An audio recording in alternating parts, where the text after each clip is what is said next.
le bon Dieu a vraiment accompli une œuvre de grâce dans la vie de Sainte Thérèse.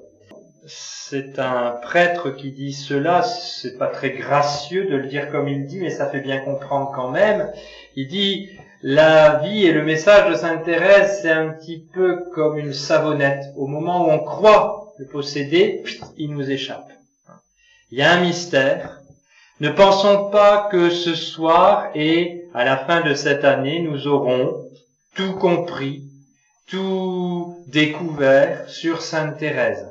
Ces conférences ne sont qu'une humble introduction à son mystère et elles n'ont pas d'autre but que de vous renvoyer à la lecture des textes même de Sainte Thérèse et de ce que ses commentateurs, ses biographes ont pu écrire.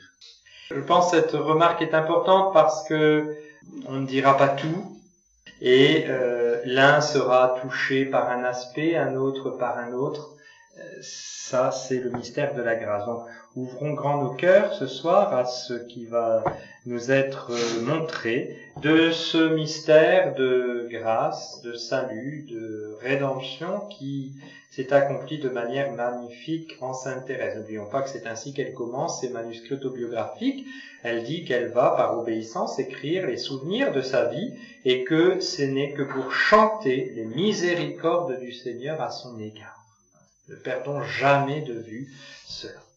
Alors, il y a un peu plus d'un mois maintenant, nous avions laissé Thérèse le 9 avril 1888. Thérèse qui entrait au Carmel en la fête de l'Annonciation. Je voudrais revenir un petit peu en arrière. Vous vous souvenez certainement qu'on avait été très très vite dans les derniers moments de cette première partie de la vie de Sainte Thérèse parce que le temps nous avait manqué et le temps nous manquera encore ce soir de toute façon.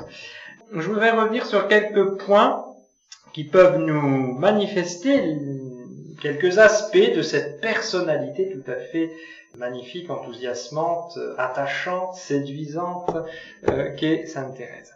Donc Sainte Thérèse est partie en pèlerinage à Rome avec son papa et sa sœur Céline le 4 novembre 1887.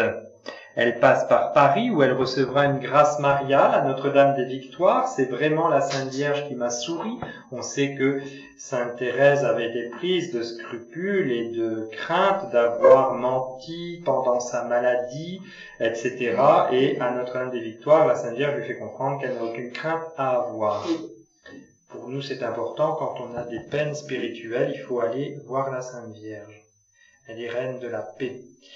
Donc Thérèse visite Paris, la Suisse, Milan, Venise, Bologne, Lorette. Lorette, allez relire dans le premier manuscrit, le manuscrit A, cette visite de Sainte Thérèse à la maison de Lorette où elle a la grâce de communier. Les catacombes, je ne résiste pas au plaisir de relire avec vous ces quelques lignes. Les catacombes m'ont aussi laissé une bien douce impression. Elles sont telles que je me les étais figurées en lisant leur description dans la vie des martyrs. Après y avoir passé une partie de l'après-midi, il me semblait y être seulement depuis quelques instants, tant l'atmosphère qu'on y respire me paraissait embaumée. Il fallait bien remporter quelques souvenirs des catacombes. Aussi, ayant laissé la procession s'éloigner un peu, Céline et Thérèse se coulèrent ensemble jusqu'au fond de l'ancien tombeau de Sainte Cécile et prirent de la terre sanctifiée par sa présence. Avant mon voyage de Rome, je n'avais pour cette sainte aucune dévotion particulière. Mais en visitant sa maison, changée en église, le lieu de son martyre, en apprenant qu'elle avait été proclamée reine de l'harmonie, c'est samedi, sa fête, la fête des musiciens, non pas à cause de sa belle voix ni de son talent pour la musique, mais en mémoire du chant virginal qu'elle fit entendre à son époux céleste caché au fond de son cœur, je sentis pour elle plus que de la dévotion, une véritable tendresse d'amie. Elle devint ma sainte de prédilection, ma confidente intime. Vous voyez ce qu'une sainte pensait d'une sainte. Voilà. J'aime bien ces petits passages parce que c'est très humain, c'est très vrai, et ça nous montre un petit peu l'amitié qu'il doit y avoir entre nous et l'un ou l'autre saint, l'une ou l'autre sainte du ciel. Tout en elle me ravit, surtout son abandon, sa confiance illimitée qui l'ont rendu capable de virginiser des âmes, n'ayant jamais désiré d'autre joie que celle de la vie présente. Sainte Cécile est semblable à l'épouse des cantiques, en elle je vois un cœur dans un camp d'armée. Sa vie n'a pas été autre chose qu'un chant mélodieux, au milieu même des plus grandes épreuves. Et cela ne m'étonne pas, puisque l'évangile sacré reposait sur son cœur. Et Thérèse fera pareil. Elle gardera un évangile sur son cœur lorsqu'elle sera au Carmel. Alors arrive le 20 novembre, le grand jour de l'audience papale, qu'elle raconte dans ses manuscrits. Après nous être habillés suivant le cérémonial du Vatican, c'est-à-dire en noir, avec une mantille de dentelle pour coiffure, et nous être décorés d'une large médaille de Léon XIII suspendue à un ruban bleu et blanc, nous avons fait notre entrée au Vatican dans la chapelle du souverain pontife. À 8 heures, notre émotion fut profonde en le voyant entrer pour célébrer la Sainte Messe. J'étais rempli de confiance. L'évangile de ce jour renfermait ces ravissantes paroles. Ne craignez pas, petit troupeau, car il a plu à mon Père de vous donner son royaume. Pourquoi Thérèse est-elle si heureuse d'aller à Rome et de voir le pape? C'est parce qu'elle va demander au pape la permission d'entrer au Carmel à 15 ans. J'ai choisi ce soir de mettre la photo, l'une des plus belles photos de Thérèse, en Jeanne d'Arc, lorsqu'elle jouera Jeanne d'Arc, parce que il y a dans l'âme de Sainte Thérèse ce côté combattante, guerrière, héroïne. Et cette époque, c'est l'époque où le culte de Jeanne d'Arc commence à devenir important, et elle aimait beaucoup Sainte Jeanne d'Arc. On retrouve donc cette familiarité d'âme, voyez, entre Thérèse et Sainte Cécile, Thérèse et Sainte Jeanne d'Arc. Et Thérèse ne recule devant rien. Elle veut entrer au Carmel, elle sait que c'est la volonté de Jésus, et bien dût-elle aller demander au pape, eh bien elle ira. Après la messe d'Action de grâce qui suivit celle de sa sainteté, l'audience commença. Léon XIII était assis sur un grand fauteuil. Il était vêtu simplement d'une soutane blanche, d'un camail de même couleur, et n'avait sur la tête qu'une petite calotte. Autour de lui se tenaient des cardinaux, archevêques et évêques, mais je ne les ai vus qu'en général, étant occupés du Saint-Père. Nous passions devant lui en procession, chaque pèlerin s'agenouillait à son tour, baisait le pied et la main de Léon XIII, recevait sa bénédiction, et 2 gardes nobles le touchaient par cérémonie, lui indiquant par là de se lever. Le pèlerin, car je m'explique si mal qu'on pourrait croire que c'était le pape. Vous savez, il faut aller relire les manuscrits autobiographiques. C'est suave, c'est plein de psychologie, c'est très très touchant. On peut les lire très superficiellement, il faut vraiment les lire et les relire parce que on sent Thérèse vivante là. Avant de pénétrer dans l'appartement pontifical, j'étais bien résolu à parler. Mais je sentis mon courage faiblir en voyant à la droite du Saint-Père Monsieur Révéroni, point d'exclamation, entre guillemets. Monsieur Révéroni, c'est Monseigneur Révéroni, le vicaire général, qui était terrible et évidemment qui régentait tout son pèlerinage. Presque au même instant, on nous dit de sa part qu'il défendait de parler à Léon XIII, l'audience se prolongeant trop longtemps. Je me tournai vers ma Céline chérie, afin de savoir son avis. « Parle !» me dit-elle. Alors ça, c'est génial. Allez, vous avez là tout le tempérament, la complicité d'âme entre Céline et Thérèse. Un instant après, j'étais au pied du Saint-Père. Ayant baisé sa mule, il me présentait la main. Et au lieu de la baiser, je joignis les miennes. Et levant vers son visage mes yeux baignés de larmes, je m'écriai « Très Saint-Père, j'ai une grande grâce à vous demander. » Alors le souverain pontife baissa la tête vers moi de manière que ma figure touchait presque la sienne, et je vis ses yeux noirs et profonds se fixer sur moi et sembler me pénétrer jusqu'au fond de l'âme. « Très Saint-Père, lui dis-je, en l'honneur de votre jubilé, permettez-moi d'entrer au Carmel à 15 ans. » L'émotion avait sans doute fait trembler ma voix. Aussi, se retournant vers Monsieur Révéroni, qui me regardait avec étonnement et mécontentement, le Saint-Père dit « Je ne comprends pas très bien. » Si le bon Dieu l'eût permis, il eût été facile que Monsieur Révéroni m'obtînt ce que je désirais, mais c'était la croix et non la consolation qu'il voulait me donner. Très Saint-Père, reprit le grand vicaire, c'est une enfant qui désire entrer au Carmel à 15 ans, mais les supérieurs examinent la question en ce moment. Eh bien, mon enfant, reprit le Saint-Père en me regardant avec bonté, faites ce que les supérieurs vous diront. M'appuyant alors les mains sur ses genoux, je tentai un dernier effort et je dis d'une voix suppliante: ô très Saint-Père, si vous disiez oui, tout le monde voudrait bien. Il faut quand même de l'audace, hein. Elle a 15 ans, et puis bon, aujourd'hui, tous ces protocoles sont un peu tombés, mais à l'époque, c'était quelque chose, quoi.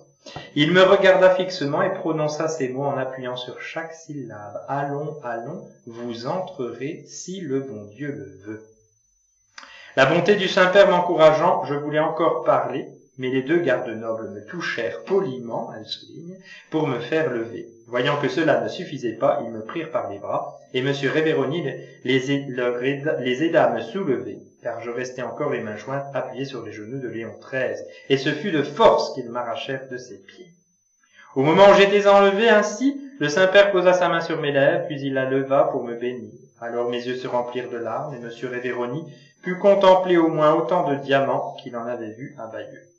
Les deux gardes nobles me portèrent pour ainsi dire jusqu'à la porte, et là un troisième me donna une médaille de Léon XIII. Céline, qui me suivait, avait été témoin de la scène qui venait de se passer, presque aussi émue que moi. Elle eut cependant le courage de demander au Saint-Père une bénédiction pour le Carmel. M. Révéroni, d'une voix mécontente, répondit: « Il est déjà béni, le Carmel !» Le bon Saint-Père reprit avec douceur: « Oh oui, il est déjà béni. » Avant nous, papa était venu au pied de Léon XIII, avec les messieurs. M. Révéroni avait été charmant pour lui, le présentant comme le père de deux carmélites. Voilà. Donc on voit là, je dirais, toute l'audace, toute la volonté aussi de Thérèse. Alors quand elle sort de l'audience, elle est toute en larmes, il pleut. Au fond du cœur, je sentais une grande paix, dira-t-elle, puisque j'avais absolument fait tout ce qui était en mon pouvoir de faire pour répondre à ce que le bon Dieu demandait de moi. Ça, c'est une idée très importante chez Sainte Thérèse. Voyez, j'avais fait tout ce qui était en mon pouvoir. Voilà. Depuis quelque temps, je m'étais offerte à l'enfant Jésus pour être son petit jouet. Je lui avais dit de ne pas se servir de moi comme d'un jouet de prix que les enfants se contentent de regarder sans oser y toucher, mais comme d'une petite balle de nulle valeur qu'il pouvait jeter par terre, pousser du pied, percer, laisser dans un coin ou bien presser sur son cœur si cela lui faisait plaisir. En un mot, je voulais amuser le petit Jésus, lui faire plaisir. Je voulais me livrer à ses caprices d'enfantin. Il avait exaucé ma prière. Vous voyez, chez Sainte Thérèse, le plus sublime côtoie le plus cocasse. Voilà. On voit Thérèse audacieuse, avec Céline, là, qui n'hésite pas à enfreindre toutes les règles du protocole, et en même temps, eh bien, elle s'est offerte à Jésus et elle le laisse faire, elle veut uniquement lui faire plaisir.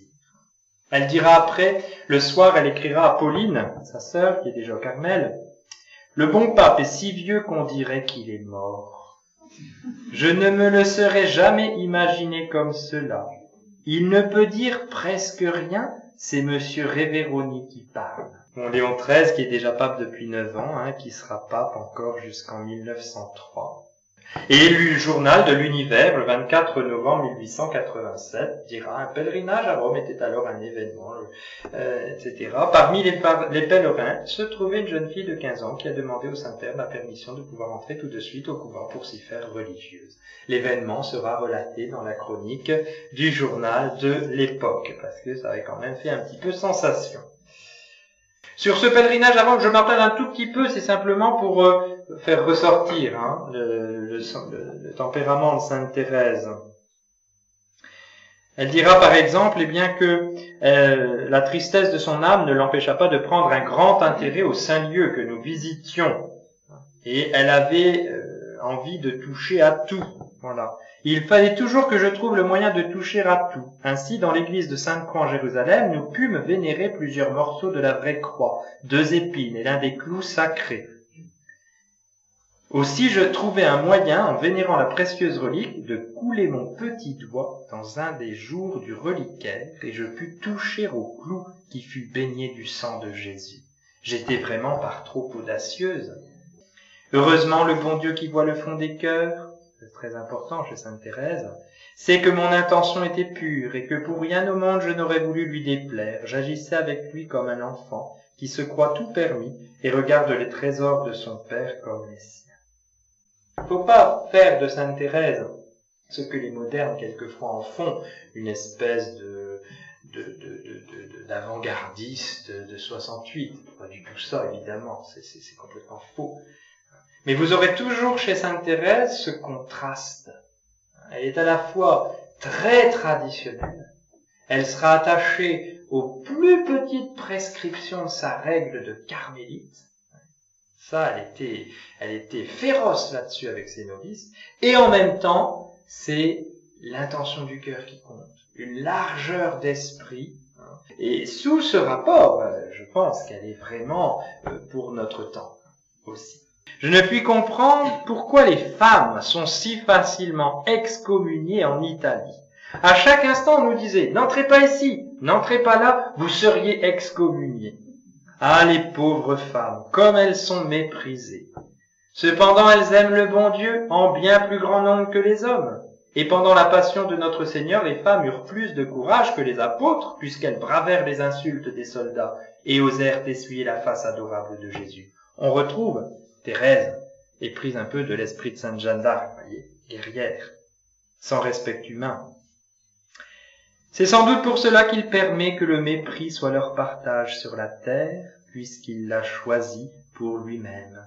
Au ciel, il saura bien montrer que ses pensées ne sont pas celles des hommes, car alors les dernières, et elle souligne dernières, seront les premières. Il y aura une sœur, Mère Marie des Anges, qui écrira en 1893, grande et forte, avec un air d'enfant, avec un son de voix, une expression voilant en elle une sagesse, une perfection, une perspicacité de 50 ans. Petite sainte ni touche, à laquelle on donnerait le bon Dieu sans confession, mais dont le bonnet est plein de malice à en faire à qui en voudra. Mystique, comique, tout lui va. Elle saurait vous faire pleurer de dévotion et tout aussi bien vous faire pâmer de rire en récréation. Ça, c'est Sainte Thérèse. Ne perdons jamais de vue cet aspect très contrasté chez Sainte Thérèse. Signe, non pas d'un tempérament, d'un cœur complètement divisé, mais d'une très grande unité d'âme, et donc d'une très grande sainteté. De savoir comme cela allier ce qui nous apparaît tellement contraire, tellement opposé. Nous, on a souvent du mal à allier toutes ces dispositions très différentes. Eh bien, Thérèse, il y a une grande unité psychologique qui est évidemment surnaturelle en elle, c'est la sainteté. Voilà, je voulais un petit peu donc faire cette introduction sur cet aspect de Sainte Thérèse. Encore une fois, toutes ces conférences constituent un puzzle. On ne peut pas tout dire en même temps. Ayons la patience d'attendre toute cette année pour assembler le puzzle. Parfois, on aura l'impression de commencer à le voir, et puis parfois, on dira, mais qu'est-ce qu'il nous dit là-bas? C'est n'importe comment, et c'est dans n'importe quel sens. Il y a ce mystère chez Sainte Thérèse. Voilà, c'est pour ça que j'ai voulu revenir un peu en arrière sur ce voyage à Rome qui est si important dans sa vie, puisqu'elle y va pour préparer son entrée au Carmel, et qui nous manifeste, à d'autres moments de sa vie, on pourrait bien sûr montrer la même chose, mais qui nous manifeste ce contraste dans la personnalité de Sainte Thérèse. Et c'est pour ça que nous sommes nombreux à pouvoir nous reconnaître en elle. Il y a en elle, pour chacun de nous, quelque chose avec quoi on puisse être un peu complice. Et ça, c'est très beau. Alors, Thérèse espère entrer au Carmel pour Noël. L'autorisation sera donnée le 28 décembre par Monseigneur Hugonin à Mère Marie de Gonzague, et Thérèse apprend la nouvelle le 1er janvier. Mais son entrée sera différée après Pâques en raison de la sévérité du carême chez les carmélites. Donc, on préfère, pour cette petite fille de 15 ans, qu'elle entre après le carême. Nous allons donc suivre Thérèse pendant 9 années. Donc je me contenterai de relever l'aspect chronologique avec quelques commentaires, quelques lectures, éventuellement des écrits de Sainte Thérèse, et évidemment nous reviendrons toute cette année sur des thèmes qui correspondront à ces étapes du cheminement de Sainte Thérèse que nous commençons ce soir. Donc nous sommes le 9 avril 1888, fête de l'Annonciation reportée en raison de la date de Pâques. Et Thérèse entre au Carmel. Elle est mise en service à la lingerie et elle doit aussi balayer un dortoir. Ça fait partie de ses premières charges de toute jeune postulante. Et donc, le postulat de Thérèse commence le 9 avril 1888 et se terminera le 10 janvier 1889. C'est ce premier temps où il faut postuler, demander à entrer dans la communauté, et donc faire un petit peu l'expérience de cette nouvelle vie. Après avoir embrassé tous les membres de ma famille chérie, je me mis à genoux devant mon incomparable Père, lui demandant sa bénédiction. Pour me la donner, il se met lui-même à genoux et me bénit en pleurant. C'était un spectacle qui devait faire sourire les anges que celui de ce vieillard présentant au Seigneur son enfant encore au printemps de la vie. Quelques instants après, les portes de l'Arche Sainte se fermaient sur moi, et là je recevais les embrassements des sœurs chéries qui m'avaient servi de mère, ces sœurs qui étaient entrées avant elles au Carmel, et que j'allais désormais prendre pour modèle de mes actions. Enfin mes désirs étaient accomplis, mon âme ressentait une paix si douce et si profonde qu'il me serait impossible de l'exprimer. Comme toutes les postulantes, je fus conduite au chœur aussitôt après mon entrée. Puis je suivis notre mère, Marie de Gonzague, dans les différents endroits de la communauté. Tout me semblait ravissant. Je me croyais transporté dans un désert. Notre petite cellule surtout me charmait, mais la joie que je ressentais était calme. Ah, j'étais pleinement récompensé de toutes mes épreuves. Avec quelle joie profonde je répétais ces paroles. C'est pour toujours, toujours que je suis ici. Donc, grande paix de Thérèse qui a atteint son but, si on peut dire.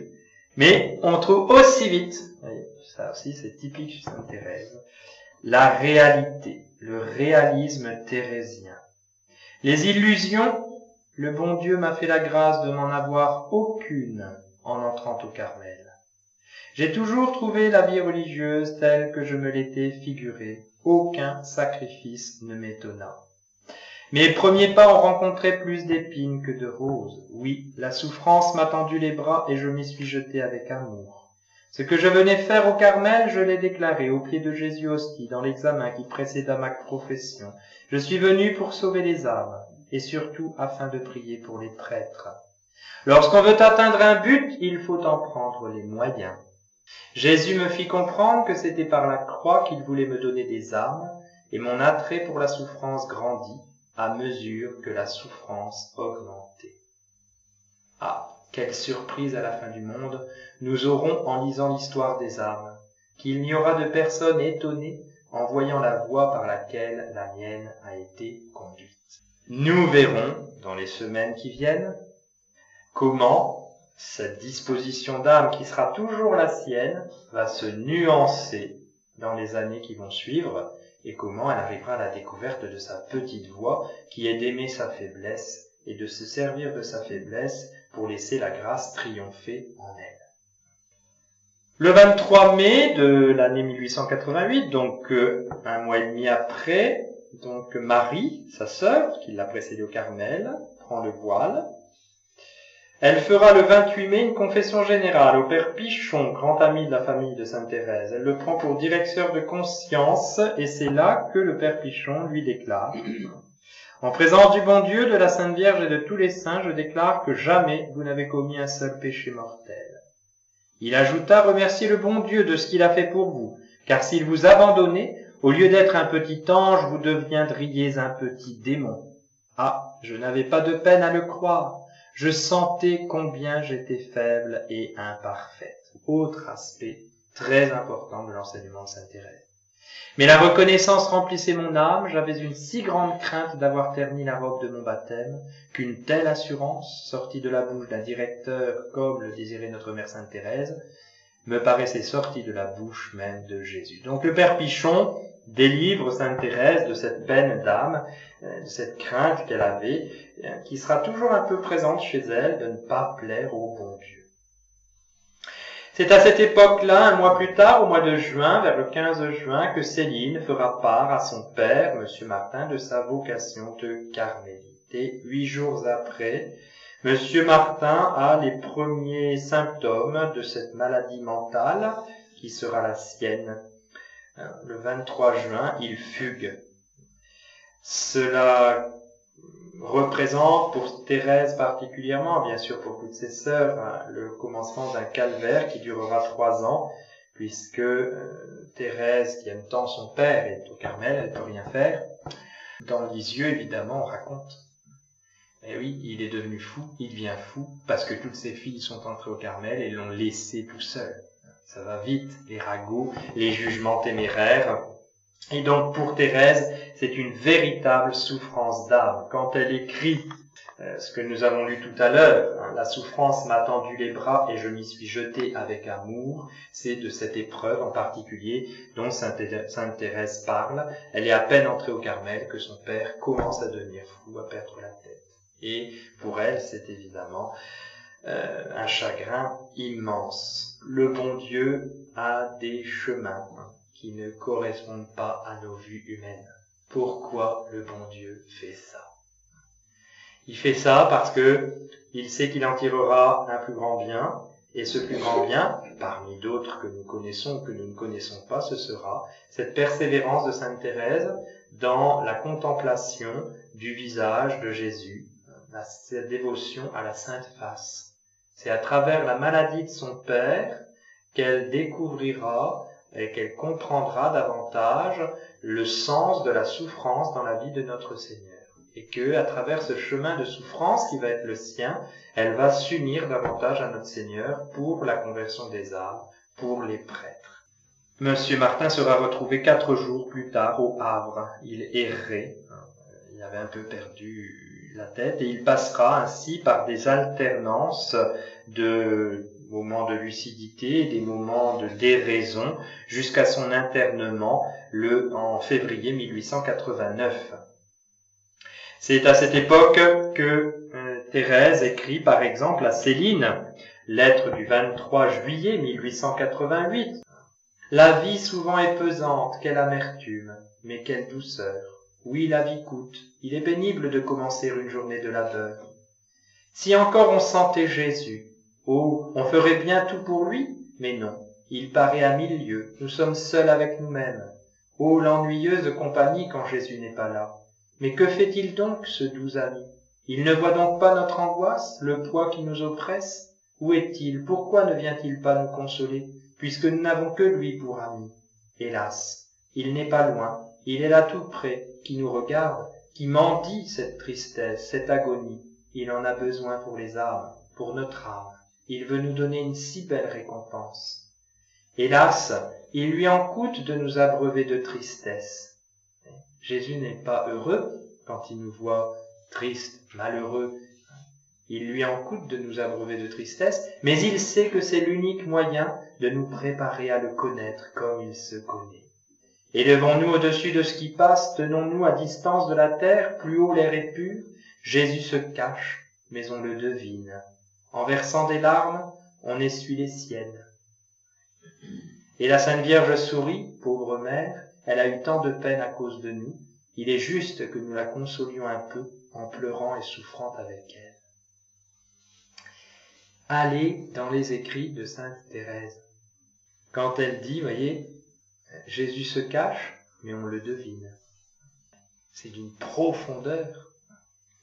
Et c'est une petite fille de 15 ans qui écrit ça, qui vient d'entrer au Carmel depuis 4 ans et qui souffre de cette épreuve terrible de la folie de son papa chéri.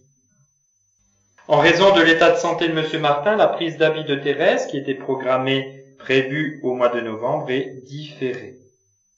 M. Martin, dans ses alternances de moments de raison et de déraison, aura par exemple ce grand geste de générosité, ce qui manifeste aussi qu'il avait des biens, c'était des gens qui étaient aisés. Donc il offrira le nouvel autel de la cathédrale Saint-Pierre. Un jour, l'archiprêtre a fait part qu'il voulait changer l'autel et qu'il y aurait une grande quête dans la paroisse. M. Martin est allé le trouver et cash, il lui a fait le don nécessaire pour cet autel. Thérèse commentera: « Papa venait d'offrir un autel, ce fut lui la victime choisie pour être immolée avec l'agneau sans tache. » Elle approfondit cette contemplation à travers la maladie de son père, de la passion de Jésus. Elle prendra l'habit le 10 janvier 1889. Et l'on sait que le bon Dieu, dans sa délicatesse, a permis qu'il y ait de la neige, elle qui aimait tellement la neige. Eh bien, quand la cérémonie a commencé, il n'y avait pas de neige, et à la fin, eh bien, c'était tout blanc dehors, et Thérèse était toute contente. Monsieur Martin aura la santé suffisante pour être présent ce jour-là. Thérèse dira que ce fut le jour de triomphe de son père. Voilà, et c'est ce jour-là qu'elle ajoutera à son nom, Thérèse de l'Enfant Jésus, de la Sainte Face. Approfondissement de sa dévotion à la Passion de Jésus. Là aussi, particularité chez Sainte Thérèse, je dirais complémentarité des mystères.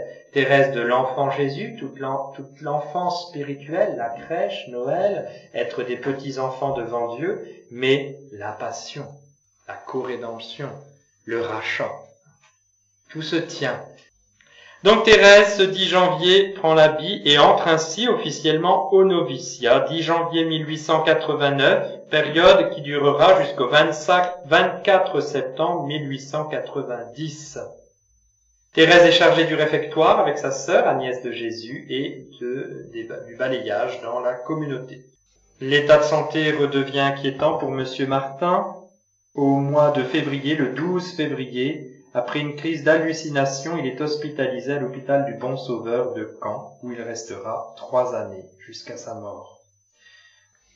Léonie et Céline prennent pension à proximité de cet hôpital à Caen. Thérèse envoie à cette période-là, donc février 1889, des lettres impressionnantes sur la souffrance. Elle dira par exemple « Jésus est un époux de sang ». Dans la lettre 89, datée du 26 avril, ne croyons pas pouvoir aimer sans souffrir beaucoup. Souffrons avec amertume, sans courage. Jésus a souffert avec tristesse. Sans tristesse, est-ce que l'âme souffrirait?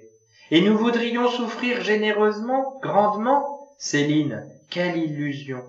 Nous voudrions ne jamais tomber? Qu'importe, mon Jésus, si je tombe à chaque instant, je vois par là ma faiblesse, et c'est pour moi un grand gain.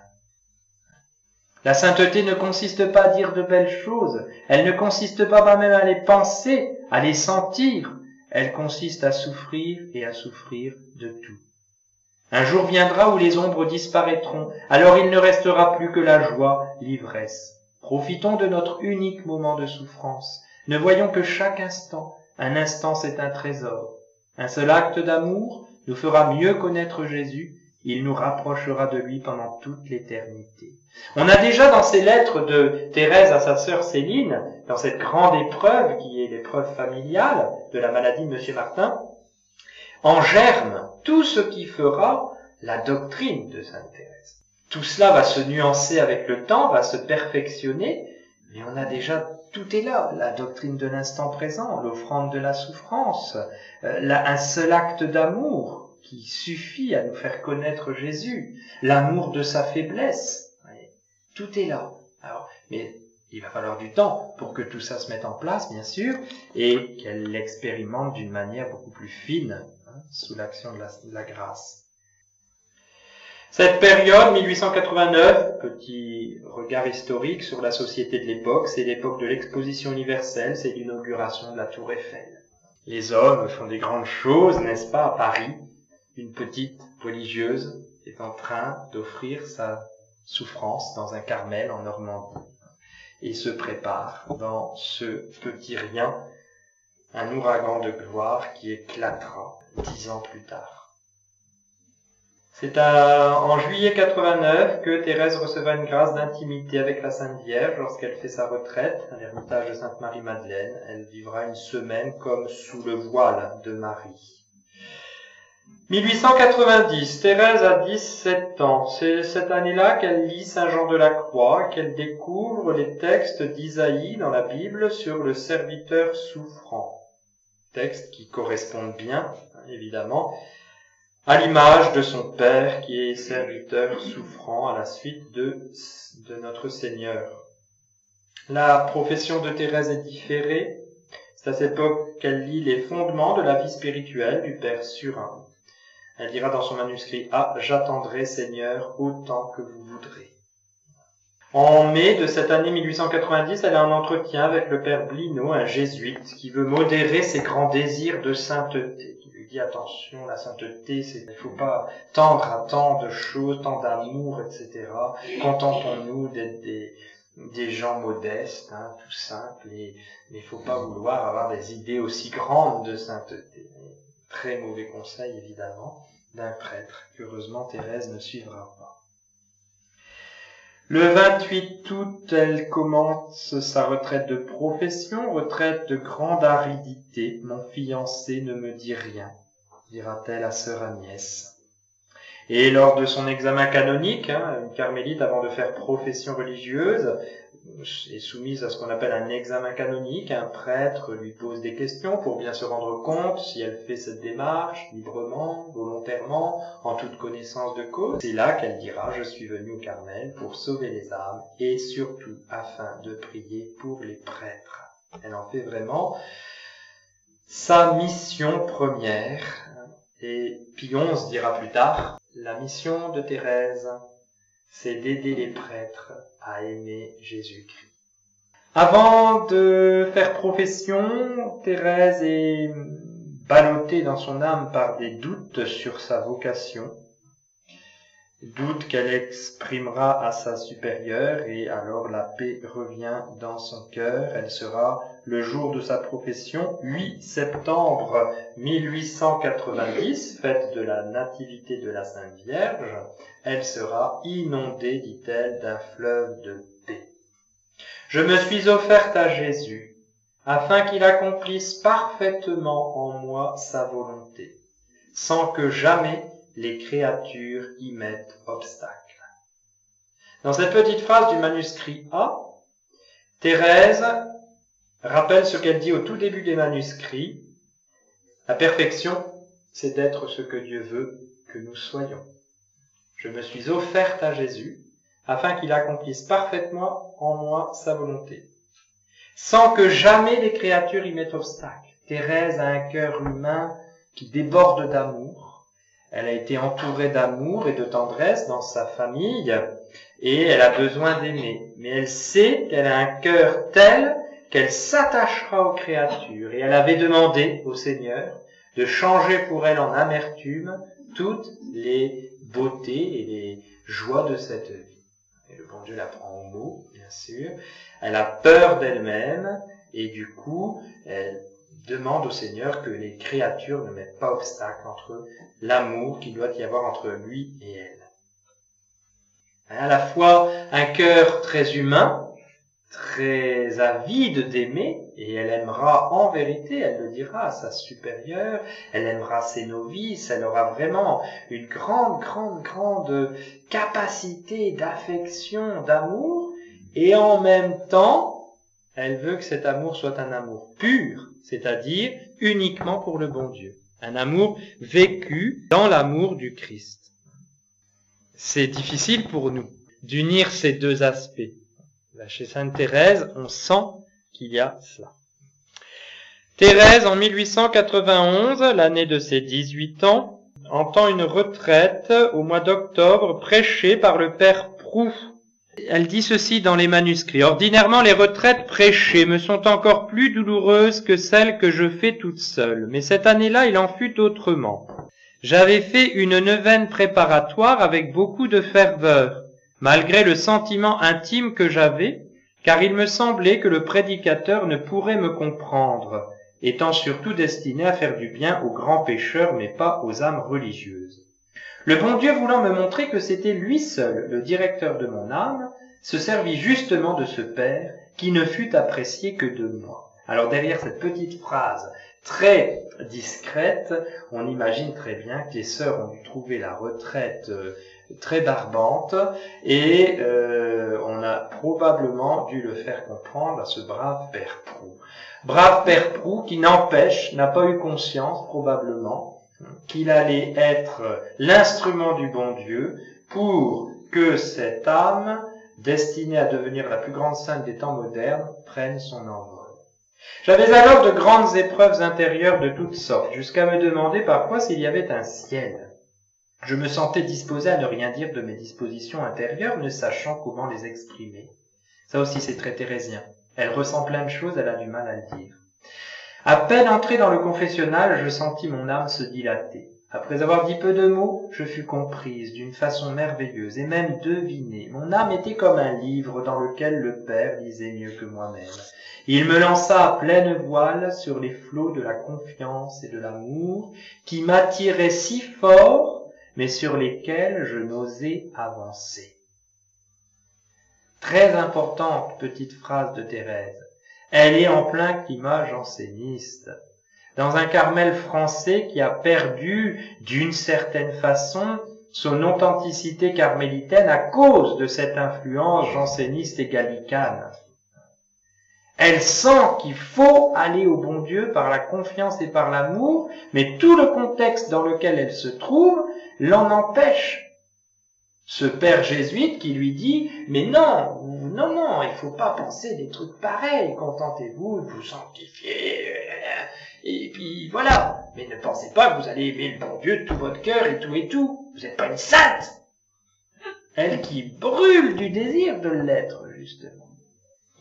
Il me dit que mes fautes ne faisaient pas de peine au bon Dieu, que tenant sa place, il me disait de sa part qu'il était très content de moi. C'est très thérésien, on va le revoir tout à l'heure. Elle a toujours la hantise que le bon Dieu soit pas content d'elle. Jamais je n'avais entendu dire que les fautes pouvaient ne pas faire de peine au bon Dieu. Cette assurance me combla de joie. Elle me fit supporter patiemment l'exil de la vie. Je sentais bien au fond de mon cœur que c'était vrai, car le bon Dieu est plus tendre qu'une mère. Autre petite phrase de Sainte Thérèse. Le Saint-Esprit, en hébreu, si je ne dis pas de bêtises, est au féminin. Il n'y a pas de masculin pour dire le Saint-Esprit en hébreu. Ça veut dire quoi, ça? Ça veut dire que le cœur de Dieu, il est plus que le cœur d'une maman. Et c'est dans Isaïe. Quand une maman abandonnerait son enfant, moi je ne vous abandonnerai pas. Je vous prendrai, je vous balancerai sur mes genoux, vous serez consolés. Tout le message de Sainte Thérèse est en train de se préparer là, par l'œuvre de la grâce. Je suis d'une nature, dira Thérèse, telle que la crainte me fait reculer. Avec l'amour, non seulement j'avance, mais je vole. À partir de cette retraite, dira Mère Agnès de Jésus dans les documents pour la béatification, canonisation, à partir de cette retraite, elle se donna tout entière à la confiance en Dieu. Elle chercha dans les livres saints l'approbation de sa hardiesse.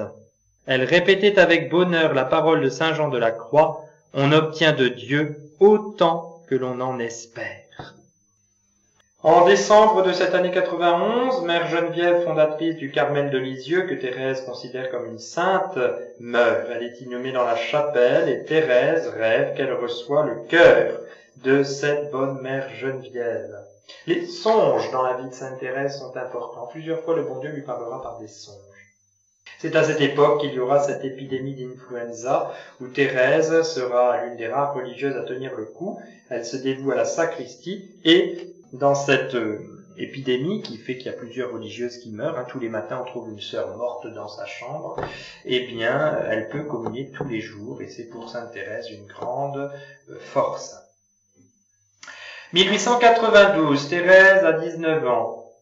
À partir de cette année, c'est par-dessus tout l'Évangile, dira-t-elle, qui alimente sa prière avec Saint Jean de la Croix. En mai de cette année 92, M. Martin rend une dernière visite au Carmel. Et ses seuls mots sont « au ciel ». 1893, Thérèse a 20 ans. C'est le 2 février qu'elle écrira sa première poésie pour sœur Thérèse de Saint-Augustin, La Rosée divine. C'est pas l'une des plus belles, loin de là, mais c'est là qu'elle commence à écrire des poèmes. Le 20 février de cette année 93, Mère Agnès de Jésus est élue prieure du Carmel. Pour Thérèse, c'est une grande joie, évidemment. Mère Marie de Gonzague était une très bonne religieuse, mais elle avait des manies, elle était jalouse, elle était un petit peu excentrique sur certains aspects.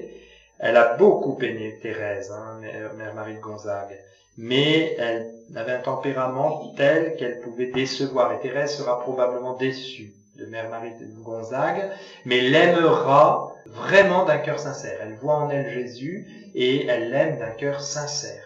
Donc quand Mère Agnès de Jésus, sa sœur Pauline, est élue prieure pour Thérèse, son cœur se dilate.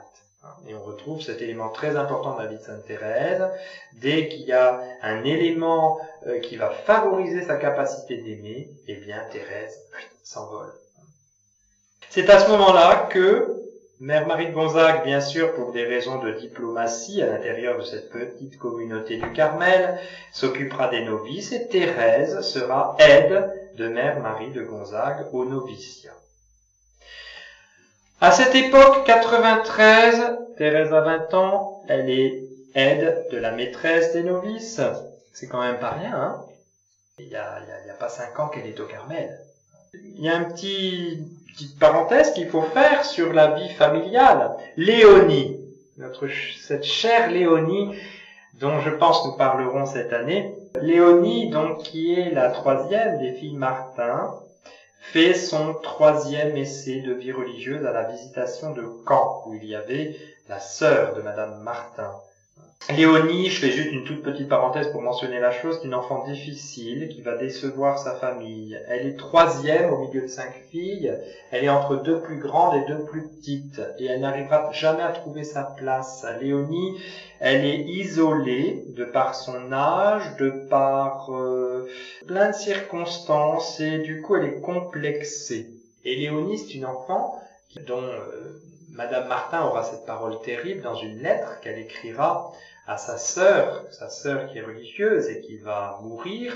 Elle lui dit, bien, quand tu iras devant la Sainte Vierge au paradis, tu lui demanderas de venir en aide à Léonie, car ce n'est pas une enfant comme elle que j'avais demandé.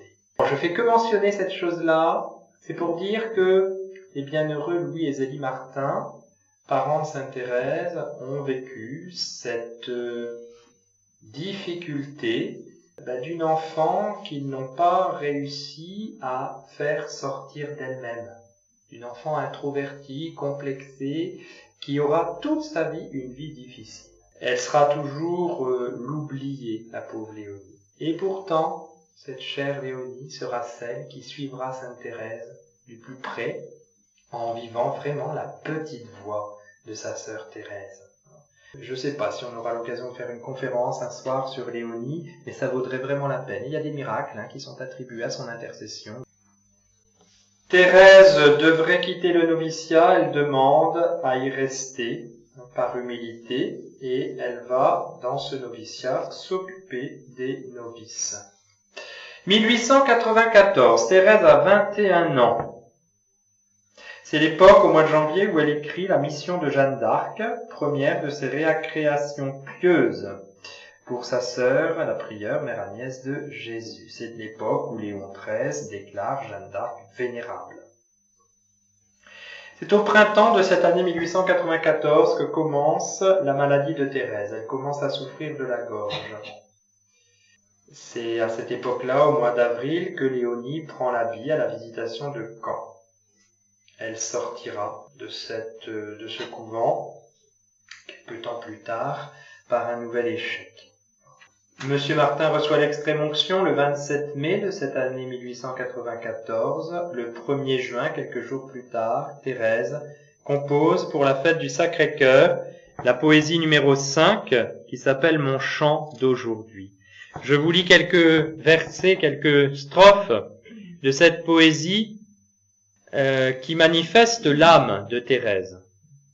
Ma vie n'est qu'un instant, une heure passagère.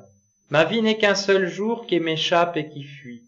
Tu le sais, ô mon Dieu, pour t'aimer sur la terre, je n'ai rien qu'aujourd'hui. Ô je t'aime, Jésus, vers toi mon âme aspire, pour un jour seulement reste mon doux appui. Viens régner dans mon cœur, donne-moi ton sourire, rien que pour aujourd'hui. Que m'importe, Seigneur, si l'avenir est sombre, te prier pour demain, ô non, je ne le puis. Conserve mon cœur pur, couvre-moi de ton ombre, rien que pour aujourd'hui. Si je songe à demain, je crains mon inconstance, je sens naître en mon cœur la tristesse et l'ennui. Et je veux bien, mon Dieu, l'épreuve, la souffrance, rien que pour aujourd'hui. Ah, laisse-moi, Seigneur, me cacher en ta face, là je n'entendrai plus du monde le vain bruit.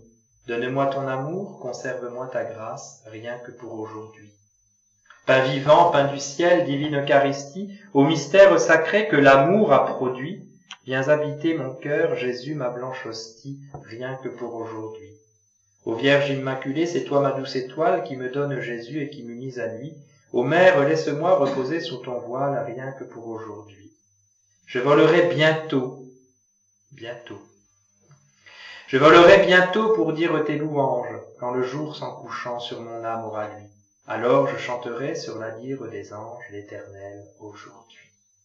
Thérèse avait toujours pressenti que son exil serait court, c'est ainsi qu'elle parle. Et dans cette poésie, qui est l'une de ses premières, donc en 1894, le 1er juin, pour la fête du Sacré-Cœur, eh bien, Thérèse, là, on voit son âme s'arrêter à la pensée de l'instant présent, de la grâce, de la conscience de sa faiblesse. Je sens naître en mon cœur la tristesse et l'ennui, etc. Et en même temps, eh bien, cette confiance, ce désir du ciel.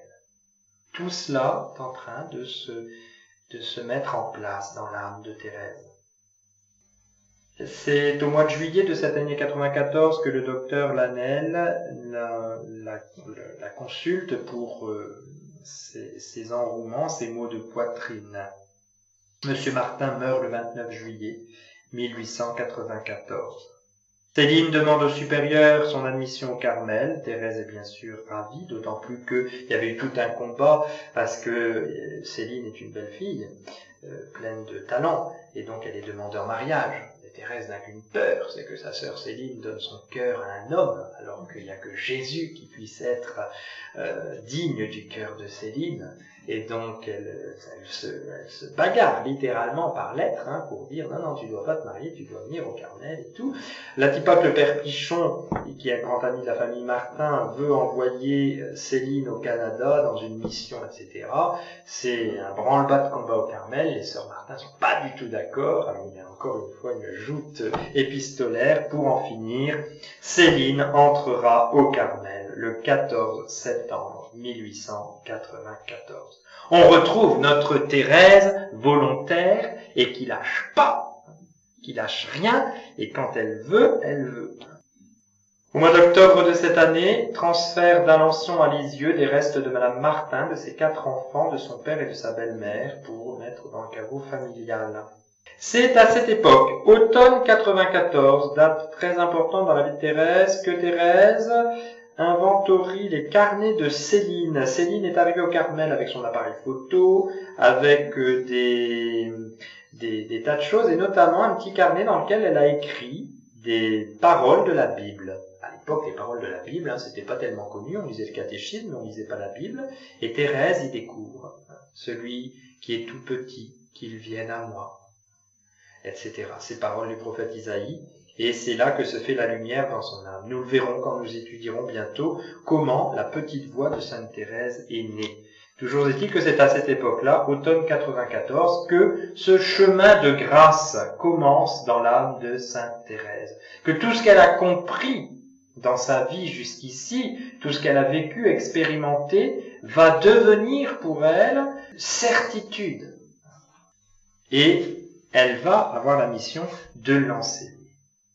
Décembre 1894, Mère Agnès de Jésus commande à Thérèse d'écrire ses souvenirs d'enfance.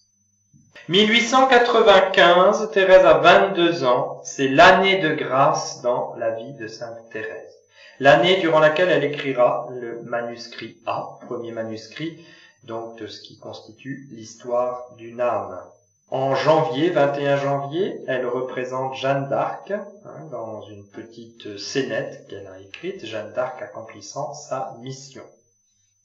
Céline prend l'habit au mois de février de cette année, sœur Geneviève, et c'est en février que Thérèse écrit, le soir du Mardi Gras, la veille du Carême, spontanément, ça jaillit sous sa plume, ce magnifique poème, Vivre d'amour. Vivre d'amour dans lequel on retrouvera tous les thèmes thérésiens. La croix. Vivre d'amour, ce n'est pas sur la terre, fixer sa tente au sommet du Tabor.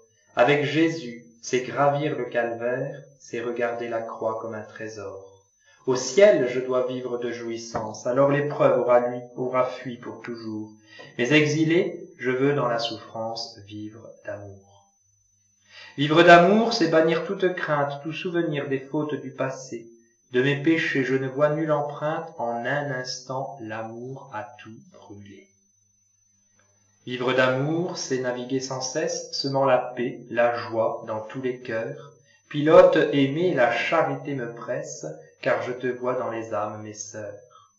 La charité, voilà ma seule étoile, à sa clarté je vogue sans détour. J'ai ma devise écrite sur ma voile, vivre d'amour. Mourir d'amour, c'est un bien doux martyr, et c'est celui que je voudrais souffrir.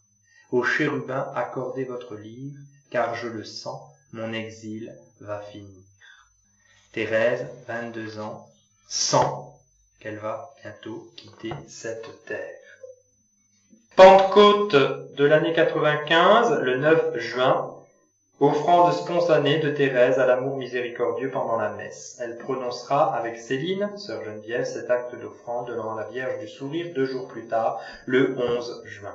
La fête de la Pentecôte est très importante dans la vie de Thérèse, nous l'avions dit la dernière fois. Évidemment, cette date, 9 juin 1895, est une des grandes dates. Elle s'offre à l'amour miséricordieux.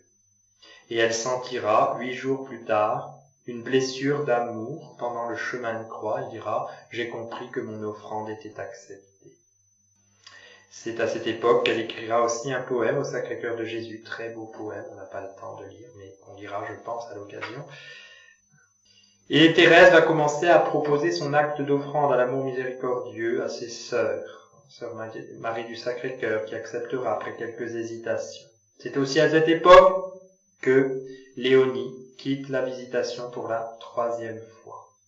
Je suis obligé de passer sur pas mal de choses. Le 17 octobre de cette année 95, Mère Agnès de Jésus, prieure, confie à Thérèse son premier frère spirituel, l'abbé Maurice Bellière, séminariste, qui va partir en mission.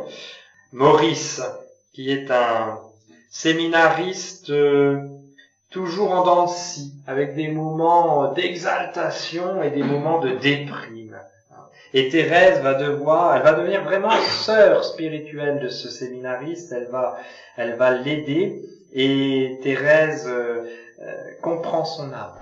Et elle sera d'un grand secours. Je ne puis que vous recommander les lettres de Sainte Thérèse à l'abbé Bellière, qui sont de petits chefs-d'œuvre de théologie spirituelle. 1896, Thérèse a 23 ans, c'est l'année du manuscrit B. À cette époque, au mois de janvier, Thérèse remet ses notes, le manuscrit A, à Mère Agnès, qui le range sans le lire. Mère Agnès n'a certainement pas dû se rendre compte du trésor qu'elle recevait ce jour-là.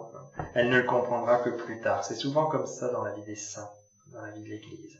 En mars de cette année 96, Mère Marie de Gonzague est élue prieure au bout de 7 tours, ce qui manifeste que l'élection n'était pas évidente.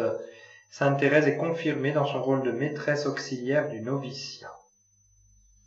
Et c'est le vendredi saint de cette année, 1896, dans la nuit du 2 au 3 avril, que Thérèse a sa première hémoptysie. Elle vomit du sang.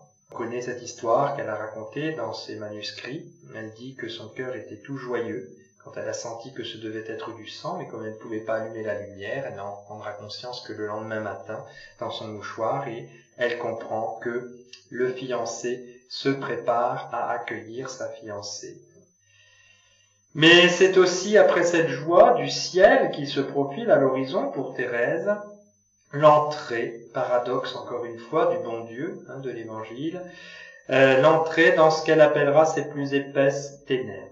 L'épreuve de la foi qui commence pour Thérèse en cette fête de Pâques 1896. Je ne pouvais croire qu'il y eût des impies, commentera Thérèse dans son manuscrit C.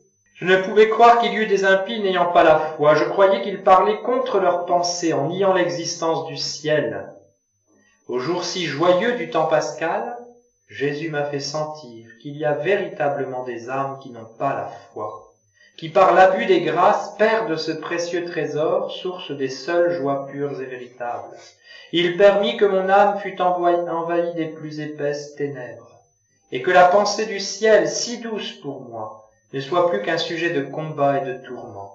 Cette épreuve ne devait pas durer quelques jours, quelques semaines.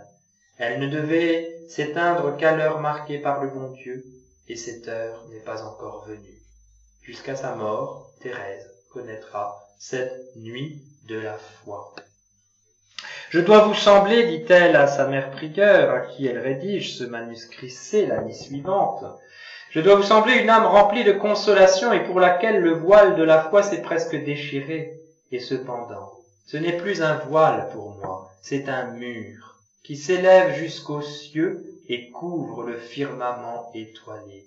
Souvenez-vous, Thérèse, petite fille, qui disait à son papa, « Regarde, papa, mon nom est écrit dans le ciel, parce que vous avez des étoiles qui forment un T dans le ciel. » Thérèse, cette idée du ciel, cette pensée du ciel où Dieu l'attend, où elle sait qu'elle est aimée, c'est une pensée très importante pour elle, qui la dynamise, qui lui fait du bien. Et bien voilà qu'à la fin de sa vie, 23 ans, Pâques 96, elle est dans cette épreuve qui va la purifier complètement.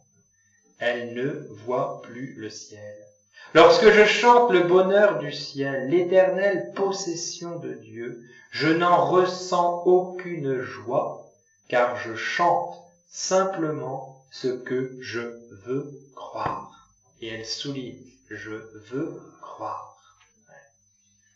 Ô ma mère, jamais je n'ai si bien senti combien le Seigneur est doux et miséricordieux. Il ne m'a envoyé cette épreuve qu'au moment où j'ai eu la force de la supporter. Plutôt, je crois bien qu'elle m'aurait plongé dans le découragement. Maintenant, elle enlève tout ce qui aurait pu se trouver de satisfaction naturelle dans le désir que j'avais du ciel. Mère bien-aimée, il me semble maintenant que rien ne m'empêche de m'envoler, car je n'ai plus de grand désir, si ce n'est celui d'aimer jusqu'à mourir d'amour. Et là, on a tout le mystère de Sainte Thérèse, qui, alors qu'elle est dans les plus noires ténèbres, croit que Dieu est miséricordieux. Paradoxe de Sainte Thérèse. Je vous dis, quand on croit la tenir d'un bout, elle vous échappe par un autre. C'est à cette époque qu'elle aura en songe, ce très beau songe qu'elle raconte dans ses manuscrits, on voit la vénérable mère Anne de Jésus, qui lui dit que le bon Dieu est très content d'elle et que bientôt elle va aller au ciel. 1896, le 30 mai, Mère Marie de Gonzague confie un second frère spirituel à Thérèse, qui est tout à fait exceptionnel au Carmel à cette époque, le père Roulant. Et donc elle rencontrera Thérèse, elle aura un entretien en parloir avec le père Roulant qui viendra célébrer sa première messe en juillet de cette année 96. C'est toute la période aussi où elle a ce qu'elle appelle ce martyre des désirs, elle sent en elle plein de vocations. Et elle comprendra que c'est l'amour qui lui permettra de réaliser toutes ses vocations. C'est cette année, donc en septembre, qu'elle écrit le manuscrit B de ses manuscrits autobiographiques. Nous y reviendrons plus tard. 1897, c'est l'année du manuscrit C. C'est l'année durant laquelle Thérèse découvre la charité fraternelle et l'importance de cette pratique de la charité. C'est aussi à cette période, au mois de janvier, qu'elle fera la première allusion explicite à sa sœur, Mère Agnès de Jésus, de sa mort prochaine. J'espère aller bientôt là-haut. Thérèse, à cette période, au mois de mars, pressent sa mission future. Elle fait une neuvaine à Saint François Xavier et à Saint Joseph pour obtenir de faire du bien après sa mort. Début avril 1897, Thérèse tombe gravement malade. Commence alors la rédaction des derniers entretiens. Ses sœurs écrivent les phrases que Thérèse prononce.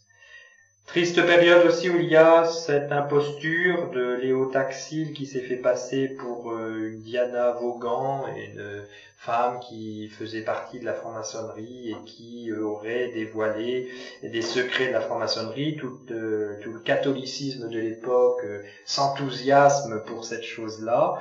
Et en fait, c'était un canular. Léo Taxil fera une conférence à Paris où il dévoile que Diane Vaughan n'a jamais existé et que tous ces trucs de franc-maçonnerie qui ont été soi-disant divulgués, c'était n'importe quoi. Et sur fond de cette conférence, il y avait la photo de Thérèse habillée en Jeanne d'Arc, ce qui sera pour Thérèse une humiliation profonde. Thérèse, en mai de cette année 97, est déchargée de tout emploi et de l'office au cœur. C'est la période aussi où elle rédige son très beau poème « Pourquoi je t'aime, ô Marie ». En mai de cette même année, ce qui est la dernière d'ailleurs de sa vie, elle écrira ce poème « Une rose effeuillée », poème très important. Thérèse, donc à 24 ans, mère Marie de Gonzague demande à Thérèse de poursuivre son autobiographie, qu'elle essayera de poursuivre en ce mois de juin. La maladie de la tuberculose fait de rapides progrès. On fait une neuvaine à Notre-Dame des Victoires. C'est le 9 juin, donc un an, jour pour jour, après son offrande à l'amour miséricordieux, qu'elle écrira un billet d'adieu à l'abbé Bellière. Je ne meurs pas, j'entre dans la vie. Cette parole qui est très connue de Thérèse. Et puis tout à coup, sursaut, fête de la Sainte Trinité, 13 juin, Thérèse va beaucoup mieux. 8 jours après, grand mal au côté. Début juillet, elle est à bout de force. Les hémoptysies, donc vomissements de sang, sont quasi quotidiennes jusqu'au 5 août. Étouffement, Thérèse semble mourante. Le 8 juillet, elle est descendue à l'infirmerie. Sœur Geneviève s'installe dans la cellule voisine. Elle n'a plus la force d'écrire le manuscrit C qui restera inachevé. Le 14 juillet, Thérèse reçoit de Rome la bénédiction, in articulo mortis, à l'article de la mort. C'est à cette période qu'elle dira « Je peux passer mon ciel à faire du bien sur la terre ». C'est dans cette période aussi qu'on a les plus belles lettres de Thérèse écrites à l'abbé Bellière, sachant que Thérèse ne savait plus tenir un stylo en main, une plume. Elle écrira avec un petit crayon mine à papier, et chaque mot qu'elle écrit est pour elle un supplice. Et elle écrira ses plus longues lettres à cette période, où elle transmet sa petite voix à ce cher Maurice Bellière, qui est une âme qu'il fallait tellement soutenir. Le 28 juillet, c'est le début des grandes souffrances, hémoptysie continuelle, étouffement. On pense que Thérèse ne passera pas la nuit du 30 juillet. Elle reçoit l'extrême-onction et la communion en viatique. Mois d'août, grandes souffrances physiques et morales, cauchemars et sueurs nocturnes, violentes douleurs aux côtés. On installe la Sainte Face à l'infirmerie. La fête de la transfiguration de Jésus, le 6 août, Thérèse attend la mort toute la nuit, elle a de violentes tentations contre la foi. 15 août, aggravation tournant de la maladie. Le poumon droit est perdu, le poumon gauche est pris au tiers. Donc elle n'a plus que 2/3 d'un poumon pour respirer. Elle offrira sa dernière communion pour le père Hyacinthe Loison, un prêtre qui a quitté l'église et qui fait scandale à cette époque.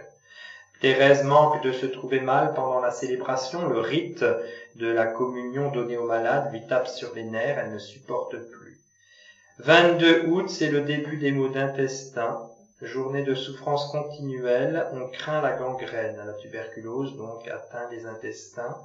Selon Marie de l'Eucharistie, Thérèse est obligée de s'arrêter 1 minute entre chaque mot pour parler. Ayons conscience de ça. Quand on lit les derniers entretiens, on lit ça, nous, comme si elle n'avait pas prononcé les paroles comme on les prononce là maintenant.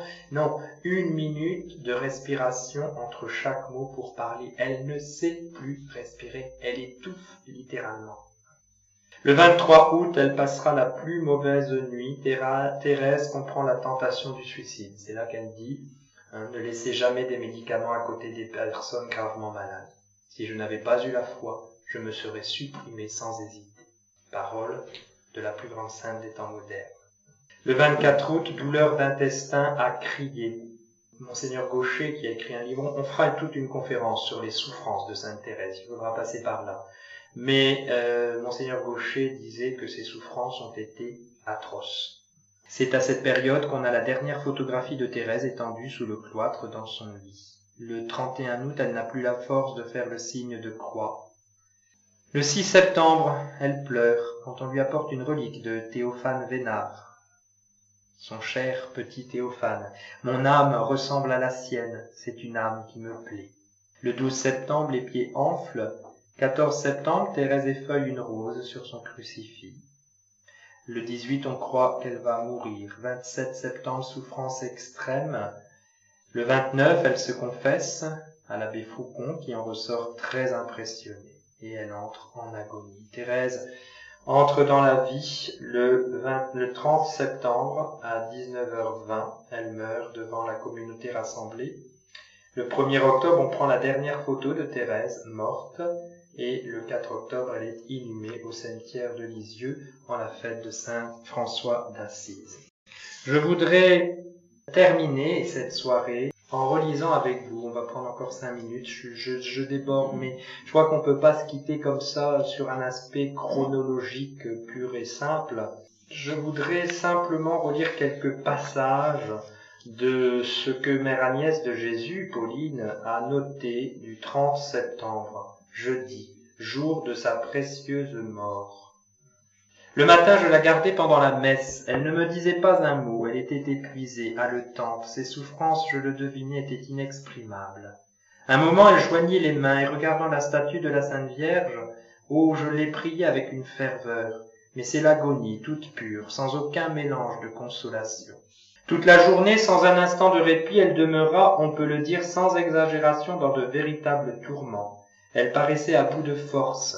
Et cependant, à notre grande surprise, elle pouvait se remuer, s'asseoir sur son lit. « Voyez, nous disait-elle, ce que j'ai de force aujourd'hui. Non, je ne vais pas mourir. J'en ai encore pour des mois, peut-être des années. » Replaçons bien ça dans son contexte. 1 minute entre chaque mot pour pouvoir respirer. « Si le bon Dieu le voulait, dit notre mère, l'accepteriez-vous » Elle commença à répondre dans son angoisse, « Il le faudrait bien. » Mais se reprenant aussitôt, elle dit avec un accent de résignation sublime en retombant sur ses oreillers « Je le veux bien ». J'ai pu recueillir ces exclamations, mais il est bien impossible d'en rendre l'accent. Je ne crois plus à la mort pour moi, je ne crois plus qu'à la souffrance, et bien tant mieux. Ô mon Dieu, je l'aime, le bon Dieu. Ah, mon bon Dieu, oui, il est bien bon, je le trouve bien bon. Et en regardant la Sainte Vierge, oh, vous savez que j'étouffe. Et à moi, donc à sœur Agnès, si vous saviez ce que c'est que d'étouffer. Le bon Dieu ne va pas m'abandonner, bien sûr, il ne m'a jamais abandonné. À la mère Marie de Gonzague, ô ma mère, présentez-moi bien vite à la Sainte Vierge, je suis un bébé qui n'en peut plus, préparez-moi à bien mourir. Notre mère lui répondit qu'ayant toujours compris et pratiqué l'humilité, sa préparation était faite. Elle réfléchit un instant et prononça humblement ces paroles, « Oui, il me semble que je n'ai jamais cherché que la vérité. Oui, j'ai compris l'humilité du cœur, il me semble que je suis humble. Tout ce que j'ai écrit sur mes désirs de la souffrance, oh, c'est quand même bien vrai, et je ne me repens pas de m'être livré à l'amour. Oh non, je ne m'en repens pas, au contraire. Jamais je n'aurais cru qu'il était possible de tant souffrir, jamais, jamais. » C'est à ce moment qu'il y aura dans l'agonie de Thérèse des petits oiseaux qui vont chanter dehors, mais si fort, si près, si longtemps, dit sœur Agnès de Jésus, qu'elle priait le bon Dieu de les faire taire, tant elle avait peur que ce chant fatigue Thérèse. Ma mère, n'est-ce pas encore l'agonie? Ne vais-je pas mourir? Oui, ma pauvre petite, c'est l'agonie, mais le bon Dieu veut peut-être la prolonger de quelques heures.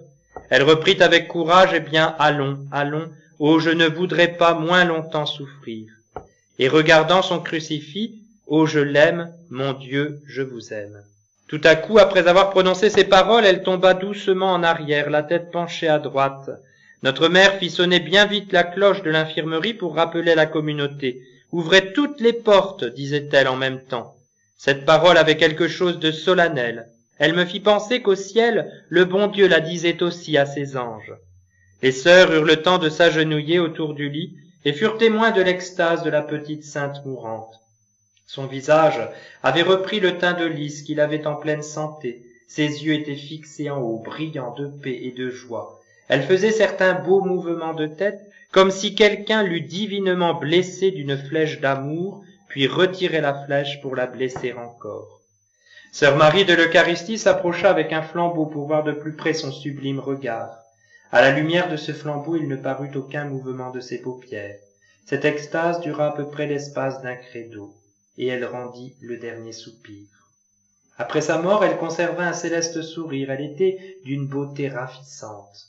Elle tenait si fort son crucifix qu'il fallut l'arracher de ses mains pour l'ensevelir. Sœur Marie du Sacré-Cœur et moi, nous avons rempli cet office avec sœur Aimée de Jésus, et remarqué alors qu'elle ne portait pas plus de 12 à 13 ans.